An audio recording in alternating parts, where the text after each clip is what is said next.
You never get a second chance to make a first impression, so think of your body language like it's your autobiography in motion. It's a way of communicating to the world how you're feeling and thinking beyond just words. And by getting good at reading other people's body language, as well as understanding and controlling your own, you'll be able to improve your interactions with everyone. So today, I'll be talking about body language, how to know what's really being said by James Borg, and begin by discussing the fundamentals like the 55-38-7 rule, the 3 C's, the difference between open and closed body language, and then we'll work our way from the head to the feet. First, let's start with the famous 55-38-7 rule. That is, 55% of your communication is your posture and what you look like. 38% is how you say stuff, like your pitch, your tone, how quickly you speak, and how long you pause between sentences. And the last 7% is the actual words you say. Now, some people misinterpret this rule by thinking that words are not important as long as you look confident, project the right impression, dress to kill, and then deliver your words with the right seductive pitch and tone. Instead, think of it this way. If your 55% of visual body language is bad, they won't even stick around to listen to the 38%. And similarly, if your 38% of how you sound is bad, then they won't even stick around to listen to your 7% of words. So words are still very important. How many times have you thought at a party, at work, or on a date that things were going good until they opened their mouth? The next thing to keep in mind are the 3 C's: context, congruence, and cluster. A person with their arms crossed does not always mean they're angry or being defensive. The person could just simply be cold. So you always have to look at the context. Next, if there's a mismatch on the 55-38-7 rule, we'll believe the higher one by default. So if you said in an honest tone that you didn't eat my cake, but you're rubbing your belly, then I'll believe my eyes. Now the last C is cluster. It's usually unwise to judge a single gesture for meaning, so we should always look for clusters of gestures to interpret body language. With so many muscles in the human body, it's not easy to fake body language. No matter how good you think you are at controlling your anatomy, there will always be leakage that give away your true feelings. We all pick up the subtle clues that others are sending out even though we may not be conscious of it. And of course, other people are doing the same with us. With that said, increasing your awareness is the first step to becoming a body language expert. So start paying attention to other people's actions and words as well as your own. Look at people's postures, gestures, and facial expressions from a distance and then try to deduce whether they're having an argument, a friendly conversation, flirting, or whatever. Just don't underestimate the power of awareness. Next, it's important to learn the difference between open and closed body language. Open body language can be hands being in view, possibly with exposed palms, suggesting you're vulnerable to others but you're comfortable about it. It can also include good eye contact with your legs and posture being free.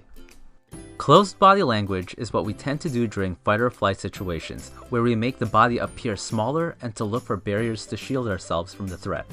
This can be bringing the limbs closer to our body or crossing our arms or legs. This can also be little eye contact or even closing our eyes when somebody is talking. Open body language usually means comfortable, and closed body language usually means discomfort. As an exercise, put yourself in a closed position and notice how it will change your mood. Then observe other people and note how you perceive them. Then do this again in an open position. Remember that your body affects your mind just as much as your mind affects your body. Leonardo da Vinci says the eyes are the mirror to the soul. Now, it may surprise you that most communication is conveyed through the eyes more than any other part of the body. One of the simplest ways to ignore someone is to look away. I'm sure we've all done this when walking by a salesperson. Failing to make eye contact sends the signal that you're untrustworthy, uninterested, or not confident. The eyes are so powerful that a gaze just held a few seconds longer than usual can be extremely powerful. But it's important to look away from time to time to release the tension. Otherwise, people can subconsciously put you in the "I don't trust this person" category if you stare too long. Now with business and strangers, focus your gaze high and between their eyes or around their forehead. With friends, focus between their eyes and mouth. On an intimate level, and when flirting, focus between the chin, long enough to show interest, then gaze back to their eyes. Be careful with this one, but if a person's eyes move up, they might be accessing an image or visualizing something. If they're looking down, they might be accessing a feeling. and left or right, they might be trying to access some sort of sound. Next, an average blink is 8 to 15 times a minute. If someone is blinking rapidly or they flutter their eyelids, that could mean the person is anxious, sad, embarrassed, or even trying to hide something. Also, if you watch political interviews or just any two people interact, you might notice the person who feels more superior tends to blink less. Lastly, the eyes are also important in determining if a smile is real. Imagine how a host of a party might smile as he greets a guest he doesn't like and was just forced to invite, versus someone you know he genuinely likes. In fake or social smiles, the mouth tends to move sideways.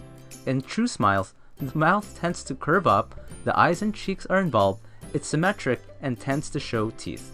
Next, surveys have shown that the most charismatic, popular, and successful people are great listeners. We should listen using all our senses and understand that the true message is often not relayed through the words being spoken. This is why awareness is so important. It's also important to learn how much nodding helps in developing rapport. You can nod to show encouragement, to show you're still listening, to show you understand, to say yes to a fact, and to show you agree. Lack of nodding can make the speaker think you're not paying attention or you're not interested. Studies have even shown that nodding allows you to draw as much as 4 times more information. Next, it's a good technique to imitate someone's body language to build rapport, but don't completely copy. Then you can lead them to a more open posture. But try to avoid a closed posture, especially if you disagree with something, as that can be contagious. Remember, if you breathe deeply from the abdomen, it gives you a more relaxed and confident sound. And remember that good posture is essential for good speech and image. A good technique to keep your posture in check is to scan your body from head to toe as you inhale, and then scan back to your head as you exhale. With enough practice, you'll be able to do this scan repeatedly even while in conversation, and it will also improve your awareness. The most effective speakers on stage use a lot of hand gestures. Research has shown that having your palms up as opposed to down is more likely to cause your listeners to interpret your message positively. We tend to associate an open hand with friendliness, honesty, and trust. On the opposite side, palms down or pointing fingers convey dominance or authority. Clasped hands convey a state of conflict and tension. The higher the hands are, the higher the resistance. Steepling hands convey confidence and wisdom. Consider trying them in a meeting or interview. Interlaced fingers is associated with nervousness or defensive, but when combined with a thumbs up, it conveys a positive gesture. Hands behind back shows confidence, and it's one of my favorites. But if a hand is gripping the wrist or arm of the other, then that usually signals nervousness. The hand to the face does not necessarily mean boredom. Sometimes it's a switch to intensify concentration. If the hand is folded into a fist, then the person may have heard something disturbing. But remember cluster and focus on the eyes as well to confirm. Next, the hand covering mouth usually conveys disagreement. Folded arms can convey discomfort, aggression, at times confidence, but is usually some sort of defense barrier. When I'm trying to persuade someone, especially in sales, I might give them a drink or get the person to do something or look at something to get them to uncross their arms, because I know as long as they remain in that position, their attitude will not change. Partial arms crossed are very common with women and often means discomfort or nervousness. Similarly, women are more likely to do the hand to the neck gesture, which is a way to comfort themselves. Men are more likely to put their hand under their chin. We are conditioned to turn towards things and people we like, so if a girl is flirting with 2 guys, check which direction her lower body is facing to see who she's more interested in. And if you're in a conversation and the person turns their lower body, it could mean that they need or want to go.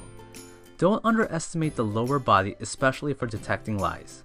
Kids early on learn how to lie with their facial expressions, but as you move down the body towards the feet, people are less and less trained. Next, the "one day you can be as good as me" pose can show arrogance and can irritate many people, even if it's not directed at them. Lastly, proximity is very important. You can often tell how close 2 people are based on how close they are interacting. We all have our own personal bubble. You can be rejected if you enter someone's bubble too quickly. Now for 3 things to be cautious about. Number 1, habits can play a factor. It's important to first establish a baseline before trying to really interpret someone's body language. And if you haven't met a person before, you won't know their baseline, and vice versa. Number 2, culture can play a factor. Thumbs up can mean the number 1 in Germany, number 5 in Japan, and up yours if thrusted upwards like you're hitchhiking when done in Australia.